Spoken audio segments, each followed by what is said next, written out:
in numerology, we have something that called the expression or the destiny number. This is taken from your name. And it's kind of like your ascendant, your rising sign. Hello, beautiful people. Welcome to my channel. Today we have a very, very interesting video that we're going to share with you, because today I'm bringing in a really wonderful person who has a lot of specific knowledge about a very interesting type of modality that helps us understand who we are in our life.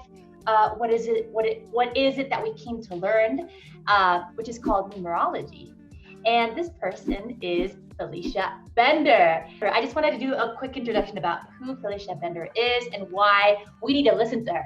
So the first thing is that Felicia Bender is PhD. She earned her PhD in theater at the University of Missouri. She's also a certified pranic healer, which is awesome. And she's the resident numerologist of the famous website, astrostyle.com. Her work has been featured in Women's Health, Yahoo Style, Fashionista, and many other media outlets. And she is just wonderful. I love her so much. So I'm very happy to have you here, Felicia. I am so excited that I get to ask you questions and sort of pick your brain on this subject on numerology so that more people can understand what it is and how it can benefit them. Absolutely. I am super excited, and I'm so excited that you're starting a channel. I think it's going to be so amazing. So yes, you are my first interview, and I'm so blessed and grateful that you're here, that we're getting to have this conversation and getting to share it with others as well. So the first question I'm going to ask you, just for maybe myself 2 months ago or 3 months ago, that I didn't quite know what numerology was. So I'm just going to ask you the first question. What is numerology? What is it anyway? It's always funny because people ask me in social situations what you do, and I'll say I'm a numerologist. They often think I say I'm a neurologist, and they'll start talking about, their brain tumor or something. So, and you're just like, no, numerologist. Wait, hold on.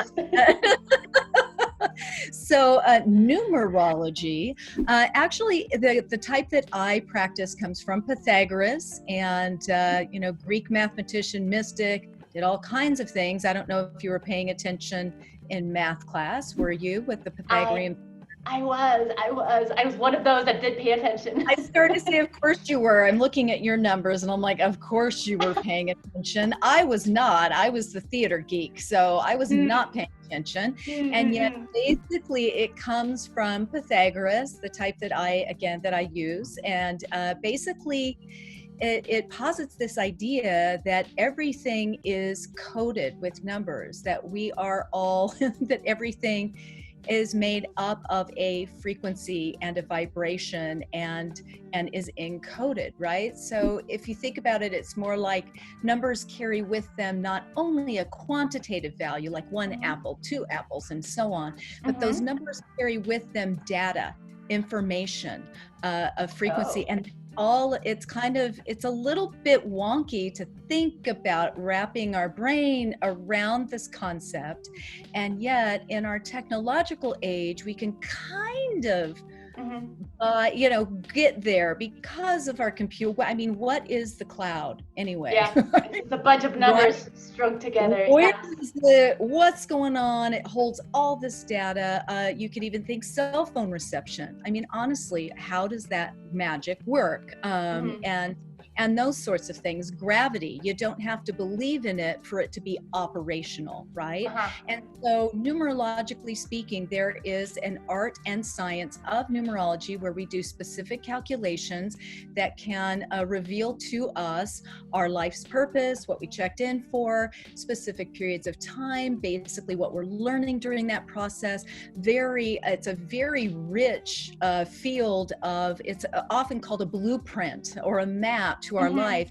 And I like to think about it like it's kind of like thinking about Morse code. So if you have been trained, right, to understand Morse code, you can walk into a room and and you can understand it. If you walk into a room and you don't know that language, it's just static, right? It has no meaning.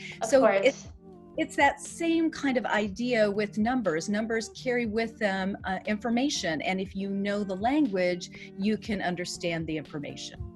I really like this, and I really like this approach because I think, and I've seen that before I was into this spiritual work, I used to help people who were designers and, you know, architects do their numbers on their business. And I remember seeing so many people being so afraid of numbers because the connotation was around numbers only have a quantitative value. But I like this approach where numbers actually have an energetic value. They have like an emotional value, right? And that is how we can influence our life purpose. And that's what numerology is all about, right?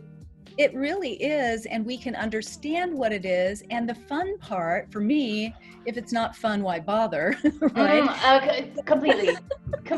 And it brings in a sense of fun and a sense of support, right? That although we all have free will, although there's always so many ways of aligning with it, ways of manifesting it, it's there. There is a purpose, within the chaos I think right now in 2020, we could all use a bit of that, right? Oh my God, I know. Yeah, of feeling that. And it's also fun to start looking at it. I mean, how many people do you know who have a favorite number? I think all of them. Everybody has a favorite number. Yeah. We all have a favorite number. We all have something that we resonate with and everything. And what is so fun being a numerologist is often I'll find out that someone's favorite number is their life path number. And they never right? They never knew it. They're just like, yeah. Yeah, they're just, I don't know why, I've always been attracted to this. Or if you start seeing repeating number patterns and you think you're going I've had clients who think they're going nutsy cuckoo, right? They're like, I got to find out why this number is following me around. And it's never bad. It's always here to get your attention, right? And to give you a message. And to give you a message. So when you know the basic defining qualities of each of the numbers, you can really start figuring out what it means every time it shows up. Oh my God, amazing. This is so exciting. And this is such a different way of seeing numbers in a way that doesn't feel boring and it doesn't feel like straining or mathematical. It's just like, it doesn't feel like math. It's energy. It doesn't feel like math, which is awesome. It's the best. So I have a question. So I know there's a lot of tools that help us sort of understand our life purpose. What is the main difference, or what is the main difference, and how is it similar to astrology? It's a great question because I get asked that a lot, because astrology and numerology, I find, because I do work with the Astro twins, and we jokingly say that once you know both your astrology and your numerology, you're out of excuses. So so watch out, people. If you get bored, you got to be doing your work. So jokingly and lovingly at the same time.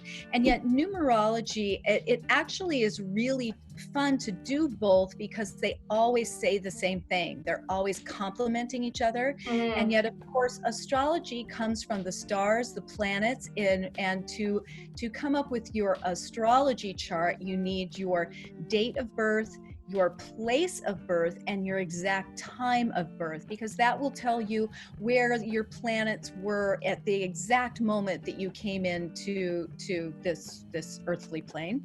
And that gives you a certain imprint and a certain, again, blueprint for your life.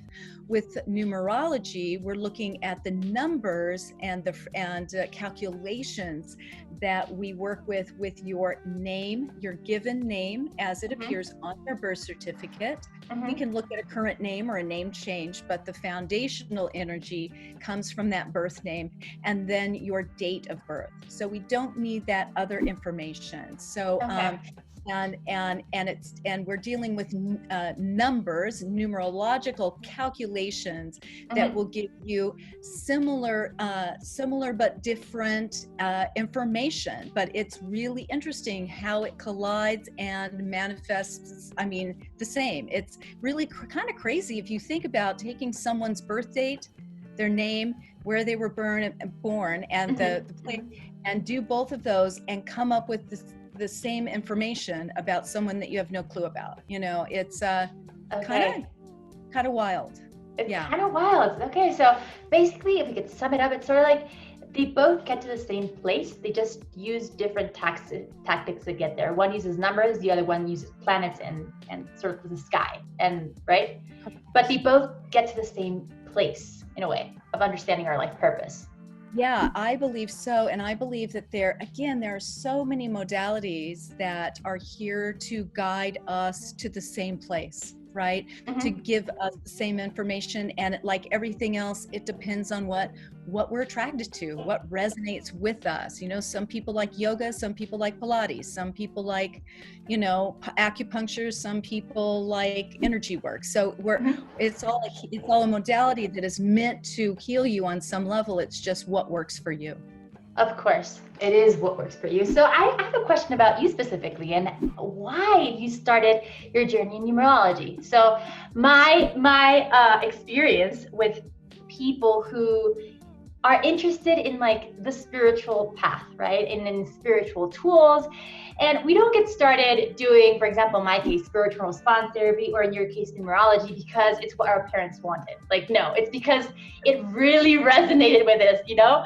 So I want to know a little bit about your own journey. How did you get started in this?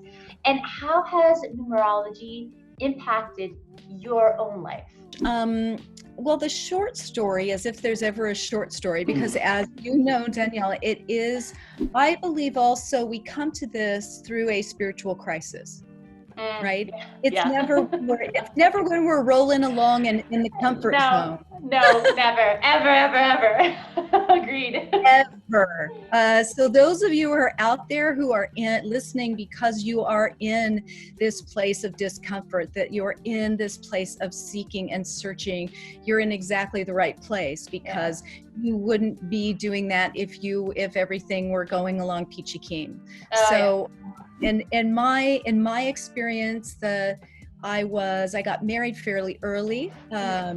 I had children. I was on this pathway, and I was really lost in terms of my own sense of identity and direction. And I started to go to get my PhD. I had gotten my master's. I had 2 little kids. My marriage at that time was kind of not great. And then in the midst of all that, my mother, diagnosed with cancer, with an advanced stage of lung cancer, had metastasized to the brain. We had I would say a somewhat close relationship growing up. She ended up being a very volatile person, had alcohol issues, other things, and she ended up at the end of that not speaking with me and others in her life.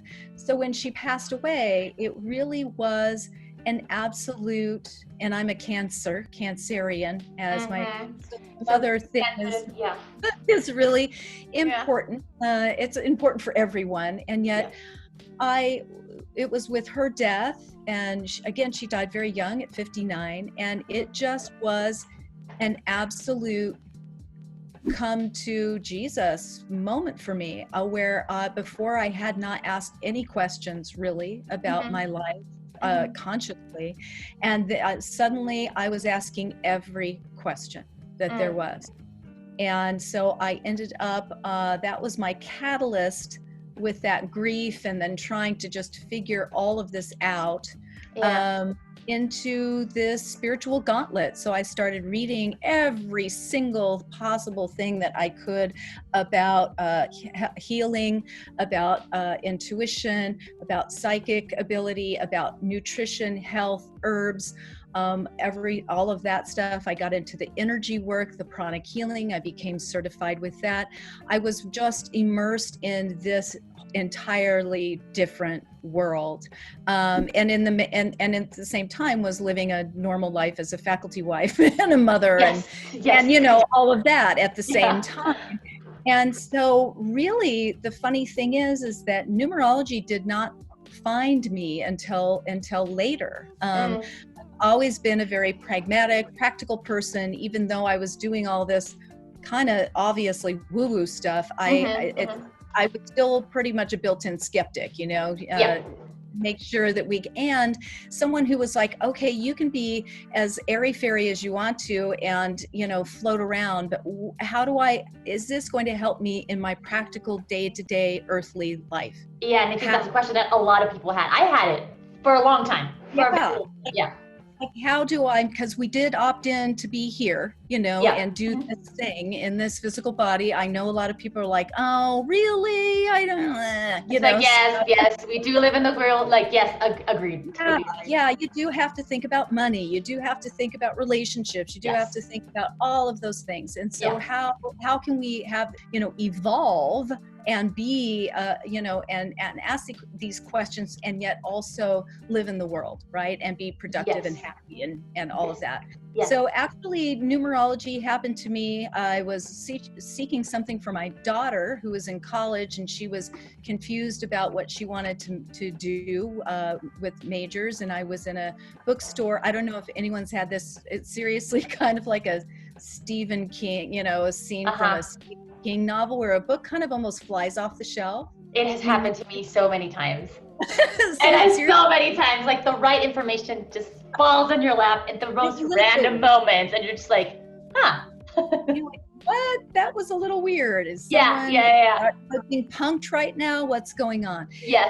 So it was a book that was about career and that sort of thing with intuition. It did not say anything about numerology, because the real cosmic joke is I absolutely despise math more than anything on the planet. That is the cosmic joke that happens to everybody who starts like going on a spiritual journey, whatever they feared in their childhood, and we're just like, God, I hate that. It's like, no, that is your dharma.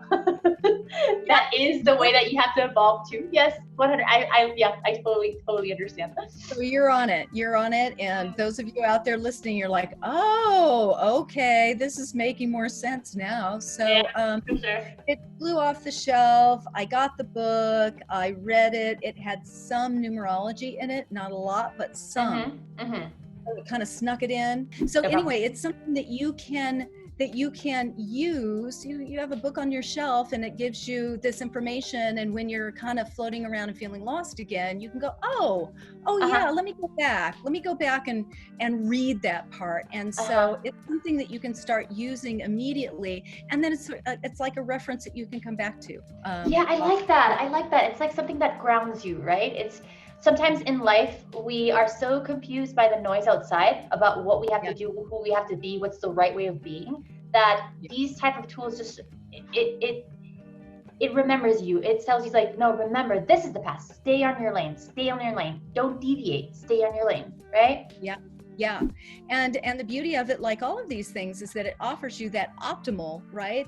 What it's all about. And then it offers you the challenge points and tells you because what we're here to do is going to be the most challenging thing for us to do. And it's really good to understand that at the get-go, that you're not being punished, you're not anything else, that this is your lifelong journey, right? This is your lifelong mission that you are here to accomplish and to evolve into and to learn all about.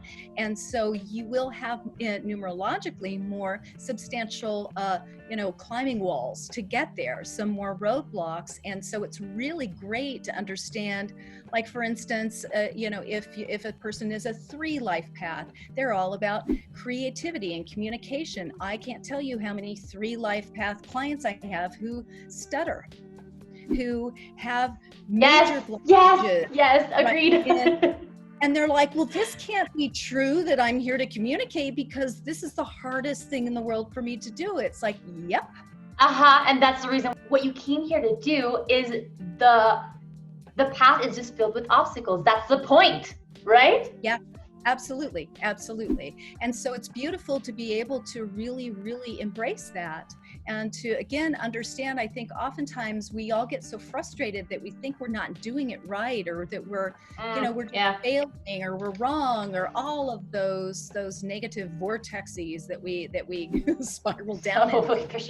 For sure. And so it's just nice to truly have a reminder about your path and purpose, and then to understand the key themes and the key words that you can bring back into play whenever you're being challenged with it, and understand, oh yeah, that's for a 3, self-doubt is a huge thing. Being scattered and not wanting to move past that fun part, and knowing those things, it's like, oh yeah, so when I feel that way, I can really key back into that very specific thing and do something productive about it.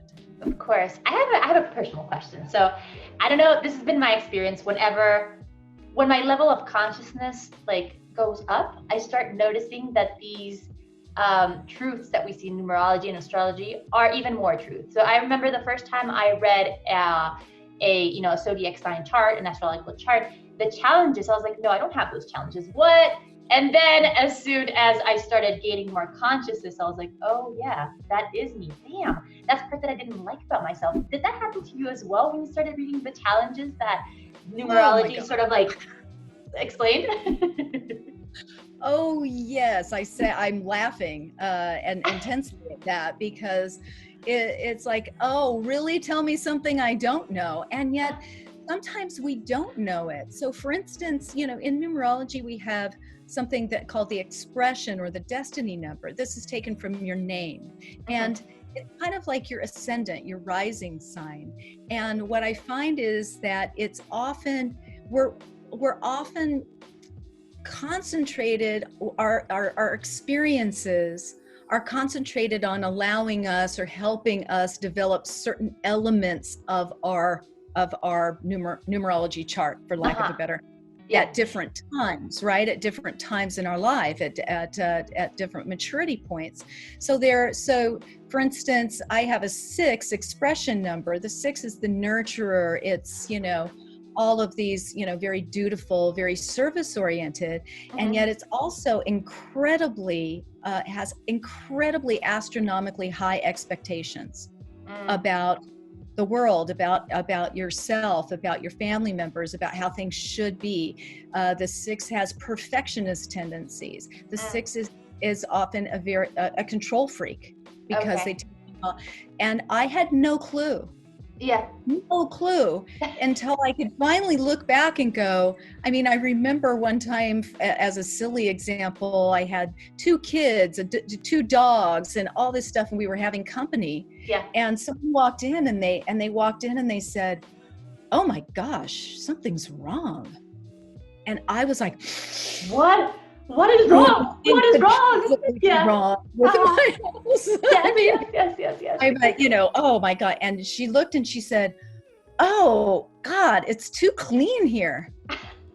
Okay. No, but even then I was incensed. I was like, of course, this is how everyone lives, because this is how people should live. This is how a home should be. Right. And I honestly, there was a part of my personality, I could not understand that. I could not understand that anyone, could.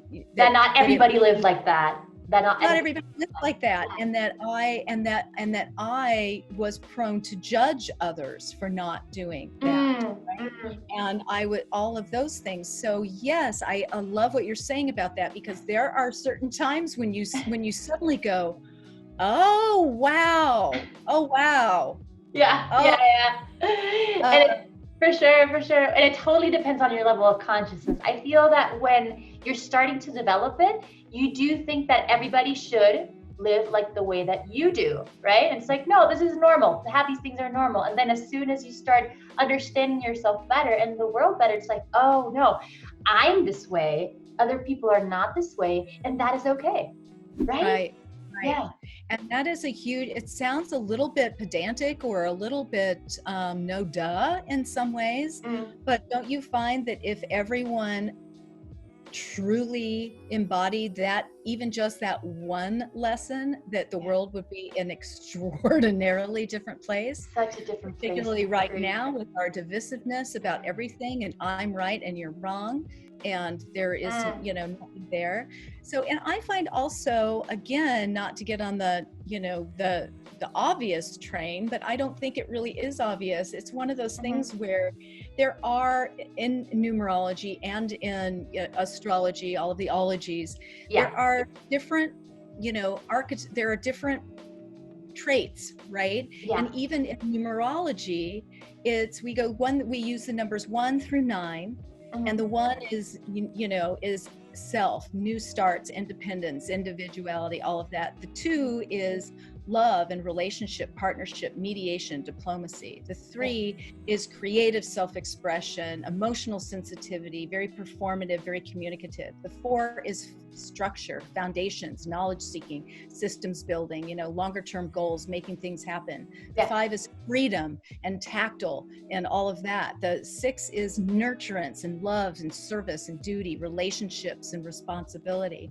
And the 7 is that spiritual seeker, that analyst, the data person, and also, but a very know thyself energy and evolution, like asking all the big questions. The 8 is only power, control, the fear, the manifesting on the physical plane. And the 9 is the endings, right? It's the humanitarian energy, the compassion, the integrity. It's like that ultimate wise old soul, the completion of things. So you have beginnings, endings. So even if you look at the representation of the numbers, it represents all strata of all that we are here to learn about overall as humans. 9 traits that are natural to the people who are living them. So it's okay if you're a nurturer, it's okay if you're a seeker, it's okay if you're somebody who's into their duty. It's their nature. And that just gives it, for me, that just gives me a sense of peace. It's like, oh, yes, I'm not a weirdo. Yes. It's just in my nature. Or maybe I am, but it's my nature. If we are a weirdo, it's a perfectly grand that we are. I mean, and the point being is that we're all going to be working with certain elements of this all the time. And yet it's really wonderful to look at the subject matter that we signed up for this time around. You know, where our emphasis point, where our, you know, what our degree program is. If it's in science, if it's in the humanities, if it's in business, if it's in art, if it's, you know, you get, you know. Such guidance, especially when you're confused.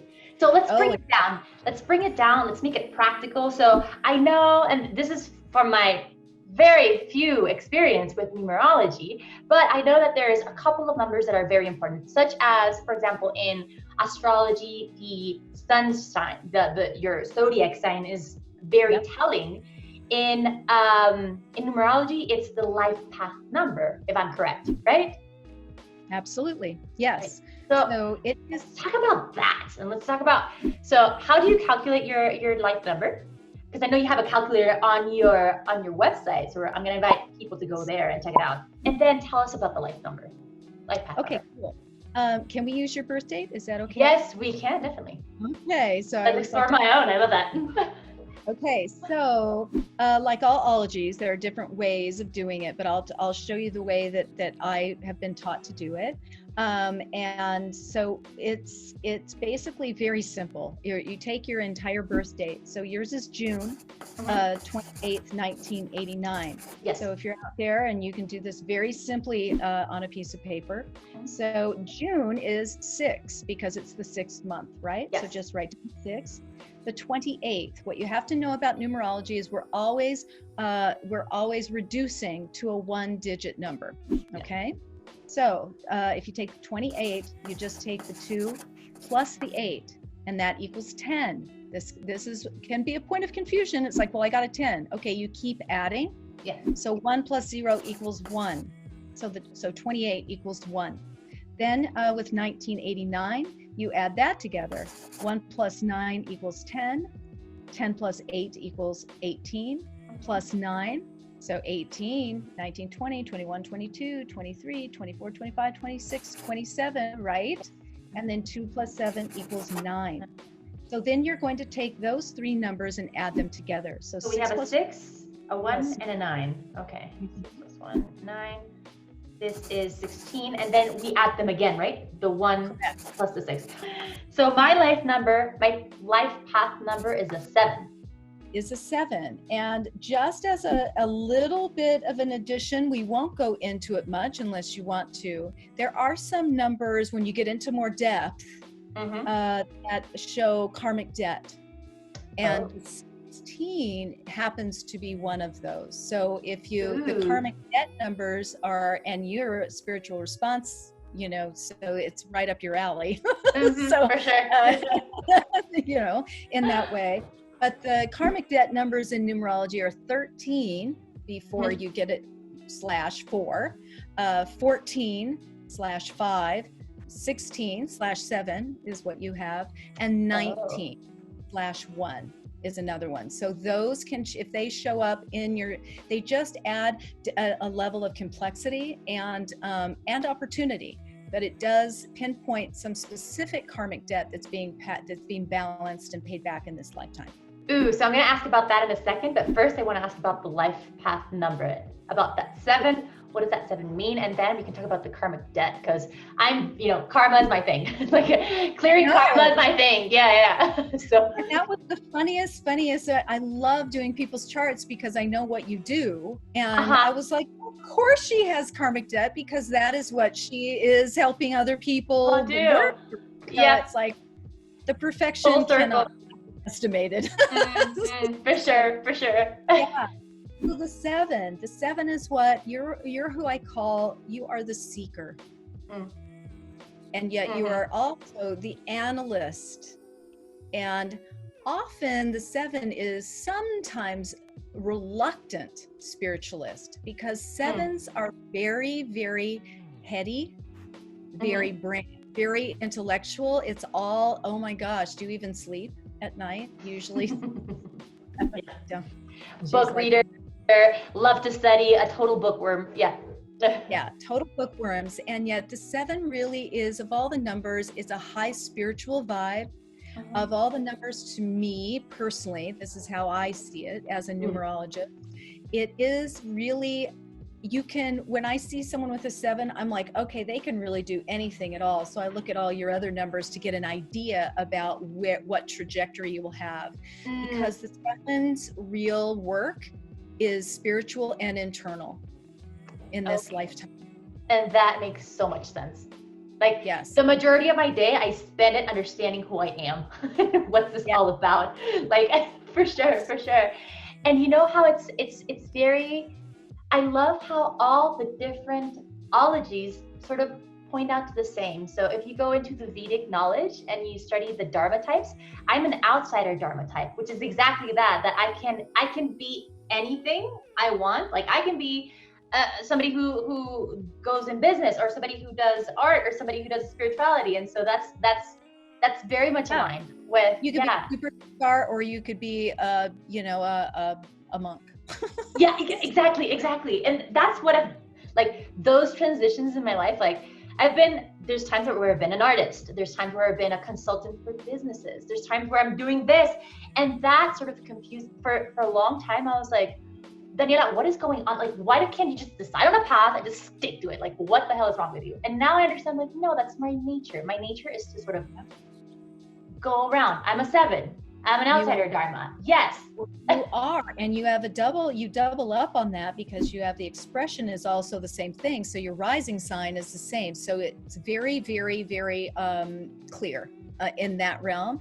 And yet, so what I would look at for the rest of you, for you, so the soul urge and the birthday number, which are different elements to your chart, are powerful business numbers.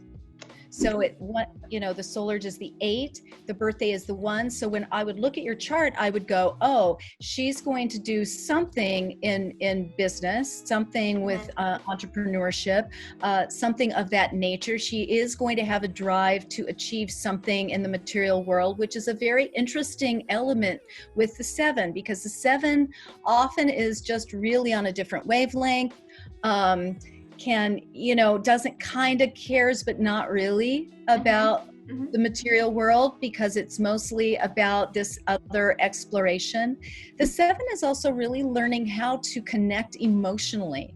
And so what's really interesting is also to look at someone's chart and look, and that you're a Cancer in astrology, which gives you that opportunity. It gives you that aspect of you that already is very emotionally based, even though, as we all know, even with astrology, with Cancers, they're attempting to learn how to deal with the emotion and the moodiness and not being right. So it can really it offers you that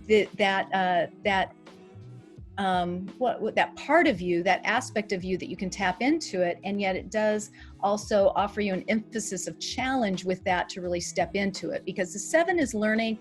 I find that 7s are kind of like an emotion, really, it's kind of like a dirty diaper, it's like yes. Yes.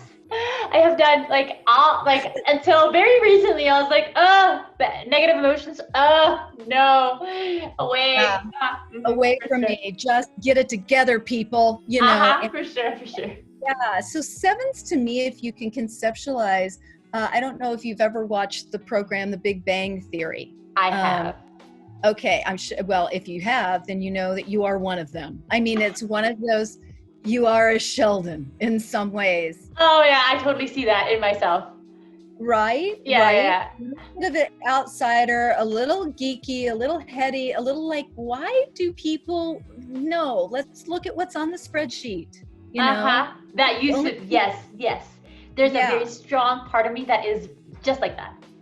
And the 7 is super skeptical and highly perfectionistic. Okay. So a lot of perfectionism that goes there, but the skepticism, I always say, kind of the mantra for the 7 is, all right.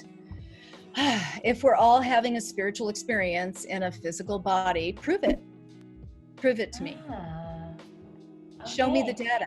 And what's interesting is the work that you do is very, very analytical. I mean, it's very spiritual, but you're working with a system. You are working with.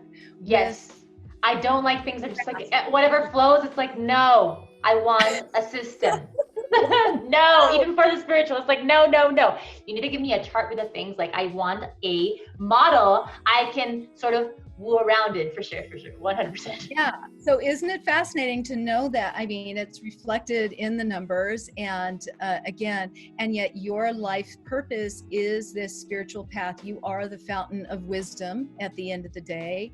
You are someone you're cultivating all of this knowledge, wisdom, and everything so that you can parse it out to people, and also just to, you are always asking those bigger questions, like you were saying, what's it all about? Why are we here? What's the purpose? What's the point? How do we, and again, there's this feeling of being here, but not being here. And, it was funny. I saw this meme the other day that cracked me up, and my youngest daughter is also a 7. She also has the 16-7 like you do. And I sent her this meme, and I said, I'm not sure if you'll find this funny, because sometimes we have a totally different sense of humor also. Because as a 7, sometimes she just does not think things are funny. I mean, she just doesn't have that kind of sense of humor. But it was some woman who had taken a picture of her son the day he was born, and then 2 other pictures of him. And she says, my son's still mad still is 3 years old and still mad because he didn't ask to be here. And he's got this look on his face like, oh my God, really? Like he's looking at his watch, like, when can I go home? And that's kind of the way the 7 ends up, being, it's like, okay, I'll humor everyone and hang around for as long as I'm supposed to. But, really, I know the real deal somewhere else. that has been my real life challenge for such a long time. And it's still something I feel that your daughter didn't laugh because she's still going through it. That's the reason why you don't laugh. It's like, she actually did laugh this time. Yeah, exactly. She got back to me and she said, actually, I did think that one was funny, Mom. And I'm like, okay, thank God.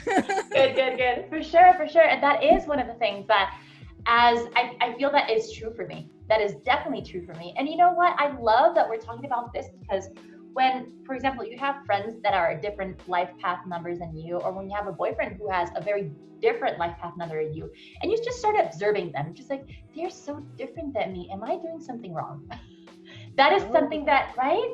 It's like, am I doing something wrong? And these types of readings, it's just like, oh no, I'm not doing anything wrong. I'm just acting towards my most aligned nature. Like accepting yourself, right? It helps you accept your nature, which is awesome. The good and the bad, right? The good, the bad, the ugly, the uncomfortable, all the rest of it. And the beauty to me also to numerology is that it has no judgment and no criticism. Like we can talk about this number of, addictions. What kind of addictions do you have? Because you always will with this, and you can lay things out on the table and give yourself permission to really look at the realities of that without having some value judgment or some criticism that goes with it. I think that's why we don't explore ourselves, because it's just like, ooh, if I open up my shadows, that means there's criticism. It's like, no, opening up your shadows just makes you grow. Yeah. Well, and it makes you realize that they aren't, what do I want to say about that? That they aren't, you're not a horrible person. You're just working it, unless you're not working on it. Then you might be a horrible person. Agreed. If you're working on it, you're getting better. Yeah, for sure. If you're curious about it, and I mean, I've just known people who, again, how beautiful it is to name something, because as soon as you name it, I feel you can do something about it. You can make positive movement toward something that you want to do about it. And yet, if you don't name it and it's some random thing that you can't locate, then you can't really do anything about it. Totally agreed. 100% agreed. So I have one question which I'm very curious about. The karmic debt. What does that mean? All right. So karmic debt in numerology, of course, we believe that we're not just hanging around one time. We come again. Yeah. Again, like all the ologies, like Buddhism, like, most things. So with that said, we are all here balancing karma. We're all here. I mean, this is your specialty, dharma, karma, all of the rest of it. So you know more intricately than I do about that. And yet the karmic debt number, first of all, when it shows up, or when one or more show up in your core numbers, it indicates that there is specific karmic debt being paid back. So what I like to really emphasize is that, number one, it does not mean that you're bad. Yes. It doesn't mean you're being punished. It simply means you're paying back your credit card debt, right? It's like you charge that, expensive car. It's not a bad car. You just have to pay it off. Yeah. So now the cool thing to me is that it gives you a really good window of information into what that karmic debt, where the location was, so that you can use that to continue to balance your karma and pay it back. So you can also locate why you may experience certain things that you experience, right? And don't understand why. And then also to understand potentially why you struggle or work with certain aspects more so than others. So with that said, the 16 is the karmic debt number that you have, and you have two of these in your chart. So these are the life path and the expression. So the 1 in 16 always is an indicator of selfishness in a past life. Okay, that's the common denominator for all of the karmic debt numbers. So in what way, in what capacity? And you look at what it's next to. It's next to the number 6. So the 6 is the number of love, relationships, home, family, all of that. And so this is really this indicates that you in a past life abused love on some level. It could be through having affairs, then hurting other people, through perversions of sex or love, these sorts of things. Because the 7 is often more of a loner, often someone who really enjoys spending time alone, out of choice, not out of, again, a punishment. It's like, I prefer having my own space, having my own, my own processing time.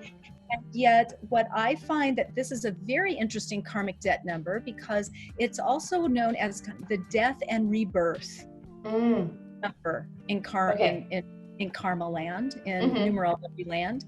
And when you have this number in your chart, you will experience at least one, and usually more, fairly profound moments in your life where the rug is pulled out from under you.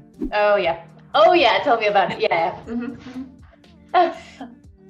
And what I want to say is this: everyone has this happen to them. Everyone has a death in the family, a divorce, something traumatic, right, that happens. So it's not that you're being pointed out to be punished with this. What it does say, though, is that you, as a 16-7, it will be a massive, massive cellular restructuring for you.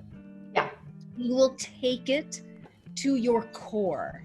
And it will demand that you reinvent your entire being on some level. Yeah. Right. Where some people might, like someone might, their husband might come in and say, I want a divorce. And as a 16-7, you might go, oh my God, it traumatizes you. You just leave. You don't and then you change your trajectory. Change everything. Where somebody else would go, okay, I'm going to go get my lawyer and I'll make sure that, I'll just go on with my life, and you'll go and have cocktails with someone and talk about what a jerk he is and whatever.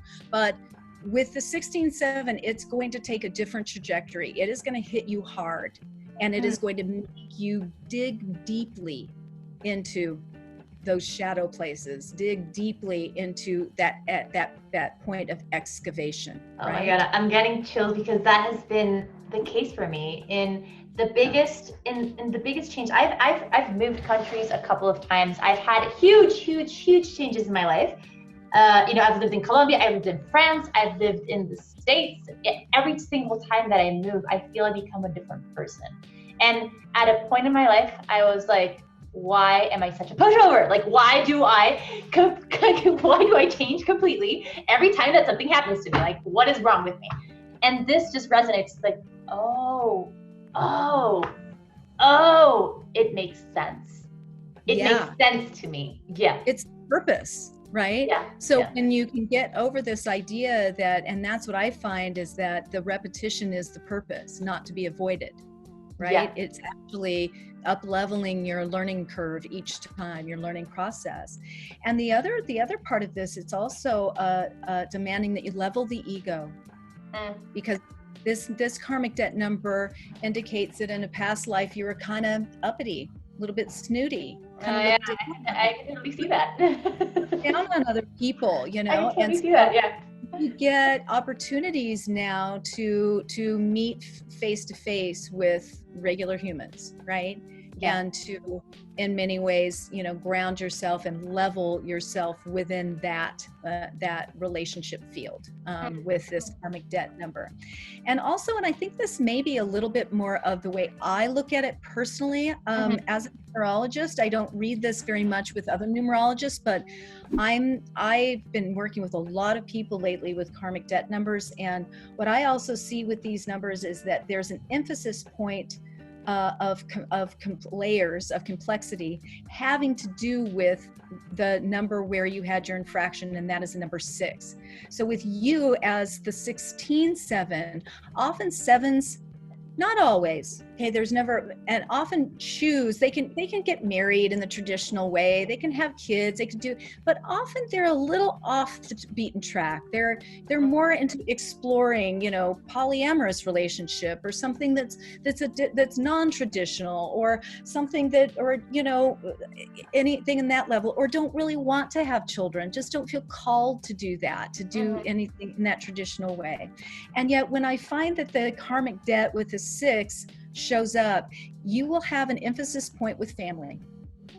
Whether it is that you feel responsible for family members, parents, siblings, other people, you know, that a heightened sense of responsibility or connection in that way. It could be with other, again, with a relation, with an intimate relationship. But often I find that because the 7 is learning trust, learning openness, learning a sense of vulnerability, 7s often will end up experiencing certain levels of betrayal in their lives. Okay. Yeah, so that's also part of the debt. So I find that sometimes people with a 16-7 will be in a partnership where their partner has an affair and cheats on them, where, you know, or they will have the tendency to go outside. I mean, they'll repeat the pattern, right? Yeah, until it's healed. And until it's healed, or until it's revealed that, oh, maybe this isn't making me happy, or oh, maybe this isn't, you know, what I really want to be doing. So there's a beautiful amount of complexity and layers of information that you can look at with the numbers. Of course. The great thing about karma is that karma can be cleared. This is not this death sentence. This is just like, this is what's going on, and you can work on it. And if you work on it, you don't have to suffer that karmic trait for the rest of your life, which I find it awesome. Now I'm just like, yes, what you're saying, it has resonated with me in a specific relationship that I had, very like formal, specific. And what you're saying, it's like, yes, it makes sense. Oh my God, this is amazing. This is amazing. So I feel that these tools, and numerology is one of them. It helps us understand on a deeper level who we are and what are our challenges, what we came here to learn, what is it that we just need to be aware of. Because, for example, what you're saying about the ego, I do feel that has been something that in this life I've been learning actively. When I've been snooty and just like, I know more than you and all that, it's just like, it kicks me in the ass. That's what happens. Yep, it's the yeah.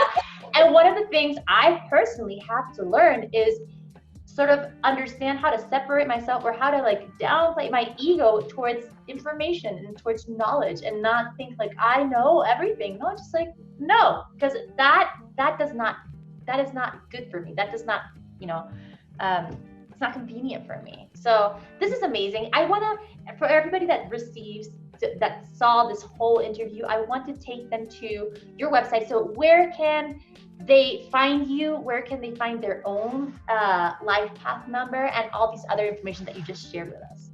Oh, absolutely. Simply, the portal is FeliciaBender.com. So FeliciaBender.com.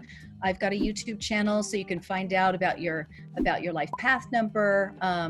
A monthly forecast is on the website. So just a bunch of information there if you are numerology curious. Oh, that is awesome. We'll leave a link down below. We'll also show it on the screen. And I'm so excited for more people to start understanding this, so that we don't, because I feel there's two stages in our life. One, when we find out what it is we came to do here, and the other part, when we use that to help others. And some people just last their entire life understanding what it is they came to do here. And these things just help us get to that point faster, right? Absolutely. They bridge it. So it's great. So find out your life path number. That's a great place to start.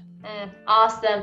Felicia, thank you so much for coming here and doing this interview with me and sharing this amazing amount of information that you did with us. I am so honored, and I'm so grateful that we got to talk. And this has been, for me, it's been amazing. I hope it is for everybody that's seeing this interview as well. Thank you so much. My pleasure. Much love to you. You too. Mwah. If you liked this video, don't forget to give it a big thumbs up and send me all that love. If you didn't, well, let me know as well. If you want more videos like this, do not forget to hit the subscribe button and ring on the bell so that YouTube can notify you when we're launching new videos on Thursdays. If you want to be part of the Amabola Spiritual Community, my own company, do not forget to subscribe to our newsletter. It's where we show new videos and give special discounts and like have little presents for all of our community. So if you're not part of it right now, I will leave a link where you can subscribe to our newsletter and have like the utmost, quickest information about what we're doing at Amabella Spiritual. I send you a big, big kiss, a big amount of love, and I wish you well on the rest of this day. Much, much love to you.